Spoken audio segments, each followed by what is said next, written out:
ਭਾਰਤੀ ਲੋਕਤੰਤਰ 'ਚ ਜਿਸ ਤੇਜ਼ੀ ਨਾਲ ਇਹ ਸਭ ਤੋਂ ਵਧੀਆ ਫੈਸਲਾ ਹਾਈ ਕੋਰਟ ਨੇ ਕੀਤਾ, ਜੋ ਉਹਨੂੰ ਠੀਕ ਲੱਗਦਾ, ਉਸੇ ਤੇਜ਼ੀ ਨਾਲ ਡਰੱਗਸ ਦੀਆਂ ਰਿਪੋਰਟਾਂ ਖੋਲ੍ਹ ਕੇ ਉਸ ਮਾਫੀਏ ਨੂੰ ਨੰਗਾ ਕਰੇ ਜਿਹਨੇ ਸਾਡੇ ਪੰਜਾਬ ਦੀ ਜਵਾਨੀ ਨੂੰ ਬਰਬਾਦ ਕੀਤਾ। ਅਸੀਂ ਉਦੋਂ ਅਦਾਲਤਾਂ ਵਿੱਚ ਜਾਂਦੇ ਹਾਂ ਜਦੋਂ ਮੈਨੂੰ ਪਤਾ ਕਿ ਪੁਲਿਸ ਦੇ ਵਿੱਚ ਮੈਨੂੰ ਕੋਈ ਮਦਦ ਨਹੀਂ ਮਿਲਦੀ, ਮੈਨੂੰ ਕੋਈ ਇਨਸਾਫ ਮਿਲਣ ਦੀ ਉਮੀਦ ਨਹੀਂ, ਪੋਲੀਟੀਕਲ ਸਿਸਟਮ ਸਾਰਾ ਗੰਦਮੰਦ ਹੋ ਚੁੱਕਿਆ, ਗੰਦਲਾ ਹੋ ਚੁੱਕਿਆ, ਮੈਨੂੰ ਇਨਸਾਫ ਮਿਲਣ ਦੀ ਉਮੀਦ ਨਹੀਂ। ਮੈਂ ਜਾਵਾਂ ਕਿੱਥੇ? ਫਿਰ ਮੈਂ ਜਾਂਦਾ ਅਦਾਲਤ ਦੇ ਵਿੱਚ। 6 ਸਾਲ ਤੋਂ ਅਸੀਂ ਹਾਈ ਕੋਰਟ ਦੇ ਵਿੱਚ ਅਪੀਲ ਪਾਈ ਹੋਈ ਹੈ, 6 ਸਾਲ ਤੋਂ ਫਾਈਲਾਂ ਬੰਦ ਪਈਆਂ।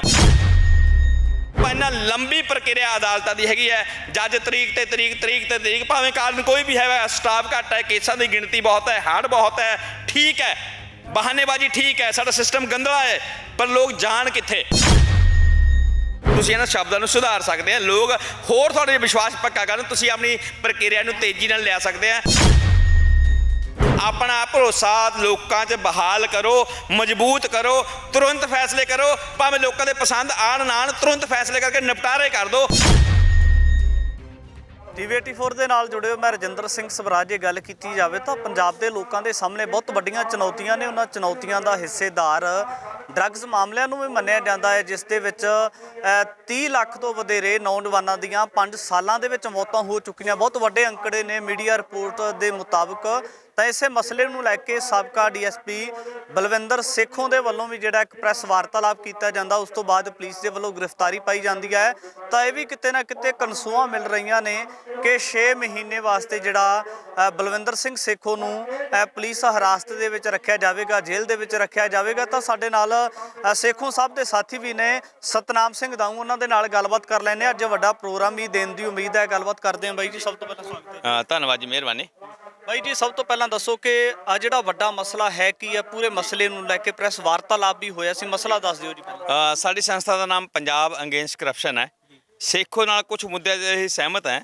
ਜਿਹੜਾ ਉਹਨੇ ਮਾਮਲਾ ਚੱਕਿਆ ਕਿ ਨਸ਼ੇ ਦੀਆਂ ਰਿਪੋਰਟਾਂ ਖੋਲ੍ਹੋ, ਹਾਈ ਕੋਰਟ 'ਚ 5 ਸਾਲ ਤੋਂ ਪਈਆਂ, ਕਰਦੀਆਂ ਕੀ ਹੈ, ਇਹਦੇ ਨਾਲ ਪੂਰੀ ਤਰ੍ਹਾਂ ਸਹਿਮਤ ਆ ਅਸੀਂ।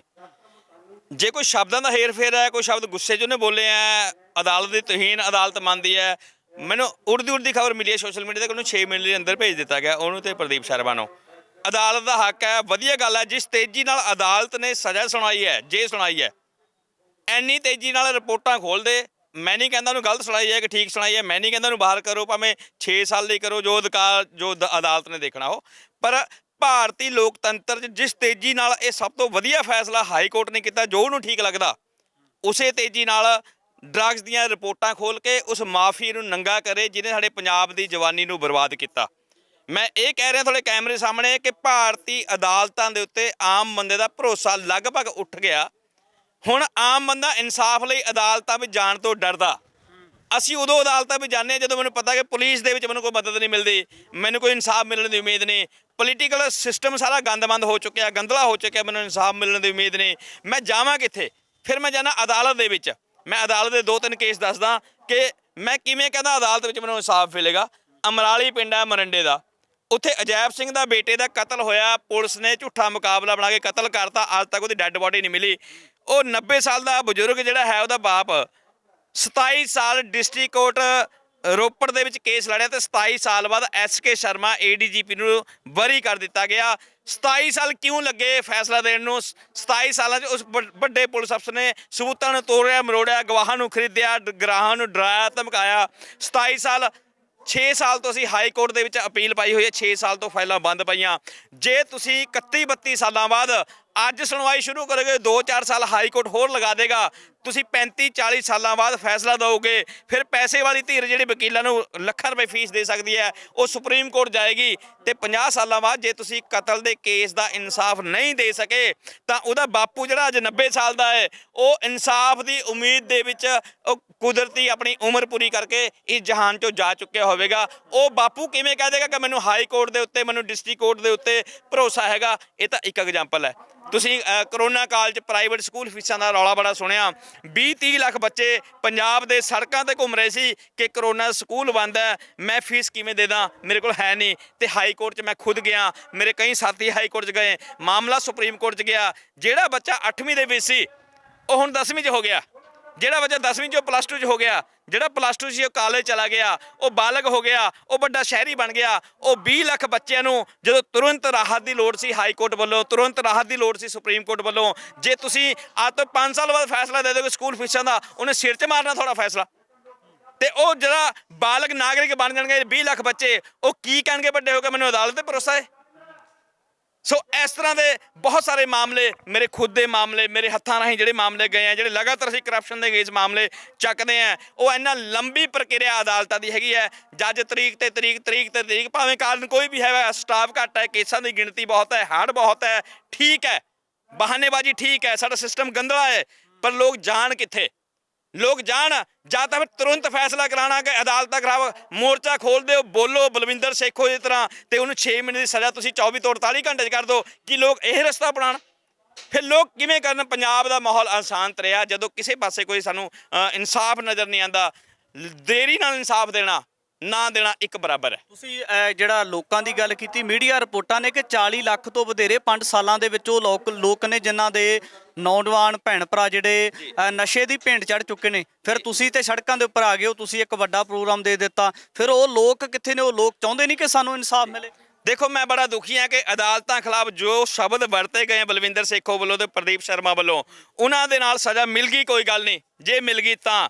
ਪਰ ਜਦੋਂ ਇੱਕ ਭੈਣ ਦਾ ਭਰਾ ਨਸ਼ੇ ਦੀ ਭੇਟ ਚੜ੍ਹਦਾ ਤੇ ਉਹਦਾ ਮੜੀਆਂ ਸੰਸਕਾਰ ਹੁੰਦਾ, ਤਾਂ ਉਦੋਂ ਭੈਣ ਜਿਹੜੀ ਲਾਹਨਤਾਂ ਪਾਉਂਦੀ ਹੁੰਦੀ ਹੈ ਸਾਡੇ ਸਿਸਟਮ ਨੂੰ, ਜਿਹਦੇ ਵਿੱਚ ਅਦਾਲਤਾਂ ਵੀ ਸ਼ਾਮਲ ਹੈ, ਉਹ ਤੋਂ ਭੈੜੇ ਸ਼ਬਦ ਜੋ ਪ੍ਰਦੀਪ ਸ਼ਰਮਾ ਤੇ ਉਹਨੇ ਬੋਲੇ ਹੈ ਸੇਖੋ ਨੇ, ਉਹ ਤੋਂ ਮਾੜੇ ਸ਼ਬਦ ਉਹ ਮਾਂ ਬੋਲਦੀ ਜਿਹਦਾ ਪੁੱਤ ਮਰ ਗਿਆ ਨਸ਼ੇ ਕਰਕੇ, ਉਹ ਭੈਣ ਬੋਲਦੀ ਹੈ ਜਿਹਦਾ ਪੁੱਤ ਮਰ ਗਿਆ, ਜਿਹਦਾ ਭਰਾ ਮਰ ਗਿਆ ਨਸ਼ੇ ਕਰਕੇ, ਉਹ ਔਰਤ ਬੋਲਦੀ ਹੈ ਜਿਹਦਾ ਜਿਹੜੀ ਵਿਧਵਾ ਹੋ ਗਈ ਹੈ, ਉਹਦੀਆਂ ਲਾਹਨਤਾਂ, ਉਹਦੇ ਰੋਣ ਪਿੱਟਣ, ਉਹਦੇ ਬੈਣ ਪੈਂਦੇ। ਕਦੇ ਜਾ ਕੇ ਅਦਾਲਤਾਂ ਵਾਲੇ ਦੇਖਣ ਕਿ ਇਸ ਤੋਂ ਮਾੜੇ ਸ਼ਬਦ ਤਾਂ ਸਾਡੇ ਪਿੰਡਾਂ ਦੀਆਂ, ਸ਼ਹਿਰਾਂ ਦੀਆਂ ਮੜੀਆਂ ਦੇ ਵਿੱਚ ਤੁਹਾਡੇ ਬਾਰੇ ਬੋਲੇ ਜਾਂਦੇ ਆ, ਸਿਸਟਮ ਬਾਰੇ ਬੋਲੇ ਜਾਂਦੇ ਆ।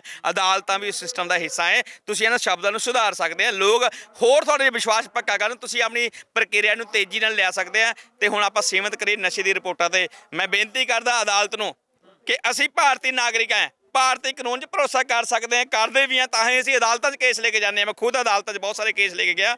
ਆਪਣਾ ਭਰੋਸਾ ਲੋਕਾਂ 'ਚ ਬਹਾਲ ਕਰੋ, ਮਜ਼ਬੂਤ ਕਰੋ, ਤੁਰੰਤ ਫੈਸਲੇ ਕਰੋ, ਭਾਵੇਂ ਲੋਕਾਂ ਦੇ ਪਸੰਦ ਆਣ ਨਾ ਆਣ, ਤੁਰੰਤ ਫੈਸਲੇ ਕਰਕੇ ਨਿਪਟਾਰੇ ਕਰ ਦਿਓ, ਇੰਨੀ ਮੰਗ ਕਰਦੇ ਆ। ਤੇ ਆ ਜਿਹੜੀ ਰਿਪੋਰਟ ਹੈ ਅਗਲੀ ਤਰੀਕ ਤੇ ਤੁਰੰਤ ਖੋਲ ਕੇ ਉਹਨਾਂ ਨੂੰ ਨੰਗੇ ਕਰ ਦਿਓ। ਸੇਖੋ ਹੋਰ ਕਿੰਨਾ ਕੁ ਝੂਠ ਬੋਲਦਾ ਸੀ, ਜਿਹੜੇ ਵੱਡੇ ਲੋਕਾਂ ਦੇ ਨਾਮ ਲਿਓ, ਸੱਚ ਹੈ ਕਿ ਝੂਠ ਹੈ, ਉਹ ਤੁਹਾਡੀ ਰਿਪੋਰਟਾਂ ਖੋਲ੍ਹਣ ਤੋਂ ਪਤਾ ਲੱਗ ਜਾਏਗਾ। ਨਹੀਂ ਕੀ ਹੈ, 6 ਮਹੀਨੇ ਰਹਿ ਗਏ ਅੰਦਰ, ਲੋਕ 30 ਸਾਲ ਤੋਂ ਬੈਠੇ ਆ, 40 ਸਾਲ ਤੋਂ ਬੈਠੇ ਆ ਜੇਲ੍ਹਾਂ ਦੇ ਵਿੱਚ। ਜੇ ਸੇਖੋ ਨੂੰ 6 ਮਹੀਨੇ ਦੀ ਜਗ੍ਹਾ 6 ਸਾਲ ਰੱਖ ਲੋਗੇ, ਇਸ ਸਿਸਟਮ ਨੂੰ ਕੋਈ ਫਰਕ ਨਹੀਂ ਪੈਣਾ, ਲੋਕ ਵੀ ਭੁੱਲ ਜਾਣਗੇ, ਕੋਈ ਫਰਕ ਨਹੀਂ ਪੈਣਾ। ਪਰ ਜਿਹੜੇ ਅਦਾਲਤਾਂ ਦੇ ਉਂਗਲ ਚੱਕ ਲਈ ਗਈ ਹੈ, ਉਹ ਭਰੋਸਾ ਹੋਰ ਘਟਿਆ ਲੋਕਾਂ ਦਾ। ਉਹ ਭਰੋਸਾ ਬਹਾਲ ਕਰਨ ਦਾ ਢੰਗ ਇਹ ਨਹੀਂ ਹੈ ਕਿ ਉਹਨੂੰ ਜੇਲ੍ਹਾਂ 'ਚ ਭੇਜੋ, ਭਰੋਸਾ ਬਹਾਲ ਕਰਨ ਦਾ ਢੰਗ ਹੈ ਰਿਪੋਰਟਾਂ ਤੁਰੰਤ ਖੋਲ੍ਹੋ। ਅੱਜ ਦਾ ਪ੍ਰੋਗਰਾਮ ਤਾਂ ਦੇ ਦਿੱਤਾ, ਲੋਕਾਂ ਦਾ ਇਕੱਠ ਵੀ ਕੀਤਾ, ਜਿਹੜੇ ਪੰਜਾਬ ਪੱਖੀ ਜਾਂ ਜਿਹੜੇ ਪੀੜਤ ਲੋਕ ਨੇ ਕਿਤੇ ਨਾ ਕਿਤੇ ਉਹ ਵੀ ਆਏ ਨਜ਼ਰ ਲੱਗਦੇ ਨੇ। ਕੀ ਲੱਗਦਾ ਕਿ ਹੁਣ ਅਗਲੀ ਭਵਿੱਖ ਦੀ ਰਣਨੀਤੀ ਕੀ ਬਣਾਈ ਹੈ ਤੁਸੀਂ? ਦੇਖੋ, ਲੋਕਾਂ 'ਚ ਪੂਰੇ ਪੰਜਾਬ 'ਚ ਗੁੱਸਾ ਹੈ। ਸੋਸ਼ਲ ਮੀਡੀਆ ਤੇ ਅਸੀਂ ਦੇਖਦੇ ਹਾਂ, ਠੀਕ ਹੈ, ਸੋਸ਼ਲ ਮੀਡੀਆ ਨੂੰ ਦੱਬ ਲਿਆ ਜਾਏਗਾ ਅਦਾਲਤਾਂ ਵੱਲੋਂ, ਕਾਨੂੰਨ ਦੇ ਵੱਲੋਂ ਦੱਬ ਲਿਆ ਜਾਏਗਾ, ਪਰ ਲੋਕਾਂ 'ਚ ਤਾਂ ਗੁੱਸੇ ਦੀ ਲਹਿਰ ਦੌੜੀ ਹੈ। ਕੀ ਫੈਸਲਾ ਲੈਣਾ ਹੈ? ਮੈਂ ਕੋਈ ਨੇਤਾ ਤਾਂ ਹੈ ਨਹੀਂ, ਨਾ ਇਸ ਟੀਮ ਦਾ ਨੇਤਾ ਮੇਰੀ ਪੰਜਾਬ ਅਗੇਂਸਟ ਕਰਪਸ਼ਨ ਸੰਸਥਾ ਹੈਗੀ ਹੈ, ਮੈਂ ਕਰਪਸ਼ਨ ਦੇ ਅਗੇਂਸਟ ਕੰਮ ਕਰਦਾ।